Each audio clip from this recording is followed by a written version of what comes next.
Hello everyone. आज हम class 12th के हिस्ट्री सब्जेक्ट के एक दीर्घोत्तरीय प्रश्न लेकर आए हैं। आज का हमारा टॉपिक है बौद्ध धर्म। बौद्ध धर्म से एग्जाम में हर बार दीर्घोत्तरीय प्रश्न आ ही जाता है। तो चलिए हम लोग प्रश्न स्टार्ट करते हैं। तो हमारा प्रश्न है, बौद्ध धर्म के पतन के क्या कारण थे। फ्रेंड्स, जो बौद्ध धर्म है वो इतना विख्यात था, इतना उसका प्रचार प्रसार था, फिर भी उसका पतन क्यों हो गया, पतन के कारण पूछ रहा है। चलिए इसका आंसर की ओर चलते हैं। बौद्ध धर्म के पतन के निम्नलिखित कारण थे। हमारा बौद्ध धर्म के पतन के जो भी कारण थे वो बहुत सारे कारण थे। तो हमारा पहला कारण है मूर्ति पूजा की शुरुआत। फ्रेंड्स, बौद्ध धर्म में मूर्ति पूजा की शुरुआत हुई थी। प्रारंभ में बौद्ध धर्म में कहीं भी मूर्ति पूजा का वर्णन नहीं था, लेकिन बुद्ध के मृत्यु के बाद उनके अनुयायियों ने मूर्ति पूजा की शुरुआत कर दी। फ्रेंड्स, प्रारंभ में मूर्ति पूजा की कहीं भी व्यवस्था नहीं थी, ऐसा कहीं भी मूर्ति पूजा का प्रावधान नहीं था। लेकिन जब बुद्ध भगवान की मृत्यु हो गई तो जो उनके फॉलोवर्स थे, उन्होंने बाद में उनके मृत्यु के पश्चात मूर्ति पूजा की शुरुआत कर दी। इस कारण बौद्ध धर्म के पतन हो गया। तो हमारा दूसरा कारण है बौद्ध धर्म का विभाजन होना। फ्रेंड्स, बौद्ध धर्म का विभाजन होना। बौद्ध धर्म 5 भाग हीनयान, महायान, वज्रयान, तंत्रयान, सहजयान में बट गया, जिसके कारण बौद्ध धर्म का पतन हो गया। फ्रेंड्स, बाद में आगे चल के जब बुद्ध भगवान की मृत्यु हो गई तो बौद्ध धर्म 5 भाग में बट गया था, हीनयान, महायान, वज्रयान, तंत्रयान और सहजयान। इस कारण भी इसका धीरे धीरे ये जो बौद्ध धर्म है उसका पतन प्रारंभ हो गया। हमारा अगला कारण है राजा के संरक्षण का अभाव।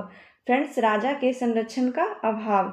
कई राजाओं ने बौद्ध धर्म का प्रचार प्रसार किया, जैसे अशोक, कनिष्क इत्यादि राजाओं ने बौद्ध धर्म का प्रचार प्रसार किया, परंतु बाद में ऐसे राजा नहीं हुए जो बौद्ध धर्म को फैला सके। फ्रेंड्स, जो भी कई राजा हुए जो बौद्ध धर्म को फैलाएं, जैसे कि कनिष्क, अशोक। जैसे आपको अशोक ने अपने बेटे बेटी को श्रीलंका भेजा, बौद्ध धर्म के प्रचार प्रसार के लिए सीरिया भेजा, और भी अलग अलग देश अशोक ने बौद्ध धर्म का प्रचार किया अलग अलग देशों में। तो अशोक, कनिष्क इत्यादि राजा ने किया, लेकिन बाद में बौद्ध धर्म को जो प्रसार करने वाले शासक नहीं बचे।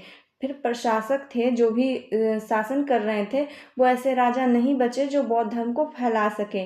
तो प्रारंभ में इसे बहुत फैलाया गया, तो इसका विस्तार हुआ बौद्ध धर्म का, लेकिन बाद में ऐसे राजा नहीं उतना बचे जो बौद्ध धर्म को फैला सके। तो धीरे धीरे बौद्ध धर्म जो था वो घटते गए, उसके फॉलोवर्स घटते गए, तो इस कारण भी इसका पतन शुरू होने लगा।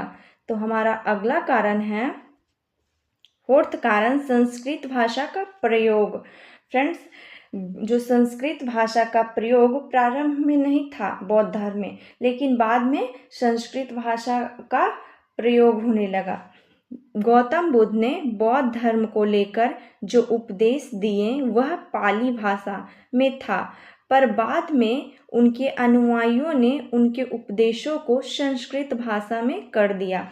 फ्रेंड्स, जो गौतम बुद्ध के उपदेश थे वो पहले पाली भाषा में थे। उन्होंने पाली भाषा में उपदेश दिया, क्योंकि जो आम लोग थे वो पाली भाषा में उनके उपदेशों को आसानी से समझ पाते थे और उनको अपने जीवन में उतार पाते थे। लेकिन जैसे ही गौतम बुद्ध की मृत्यु हो जाती है तो उनके जो अनुयायी हैं वो उनके उपदेशों को संस्कृत में कन्वर्ट कर देते हैं, जिससे आम लोग होते हैं, जो आम लोगों को वो संस्कृत भाषा समझ में नहीं आती है, जिस कारण जो भी बुद्ध के उपदेश थे वो आम लोगों तक नहीं पहुंच पाता है, क्योंकि संस्कृत भाषा लोगों को उतनी आसानी से समझ में नहीं आती थी, और जो पाली थी वो बिल्कुल सरल भाषा में लोग समझ जाते थे।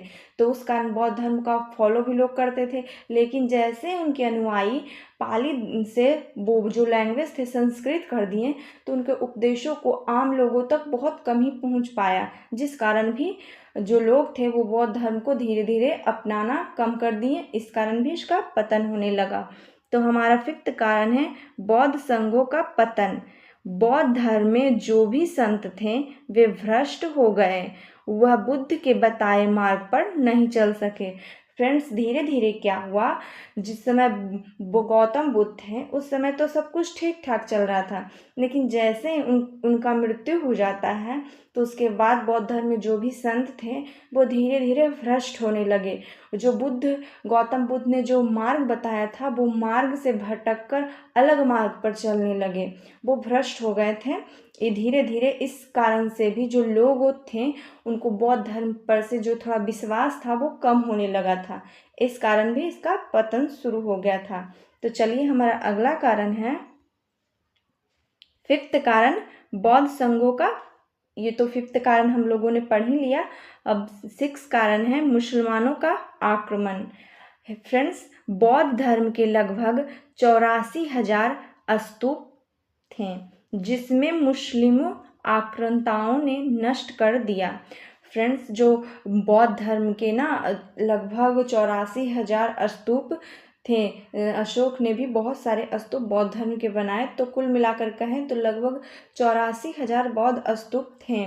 लेकिन जो बाद में क्या हुआ कि मुस्लिम आक्रांताओं ने ये जो बौद्ध धर्म के जितने भी स्तूप थे उसको धीरे धीरे नष्ट करने लगे, जिस कारण भी बौद्ध धर्म का धीरे धीरे पतन होने लगा। और भी बहुत सारे कारण थे, जैसे कि ब्राह्मण जो भी लोग थे उनका ब्राह्मणवादी का उदय होने लगा। तो बहुत सारे कारण हैं बौद्ध धर्म के पतन के, लेकिन जो मुख्य कारण है वो मैंने अभी बताया, यही मुख्य कारण है। तो फ्रेंड्स, जो बौद्ध धर्म के पतन के जो कारण हैं, इन्हीं सब कारणों से बौद्ध धर्म का पतन हुआ। फ्रेंड्स, अगर आपको ये वीडियो अच्छी लगी तो इसे लाइक कीजिएगा, सब्सक्राइब कीजिएगा, और अगर आपको यह वीडियो में कुछ त्रुटि लगी हो तो कमेंट करके ज़रूर बताइएगा। तो चलिए मिलते हैं किसी नेक्स्ट वीडियो में।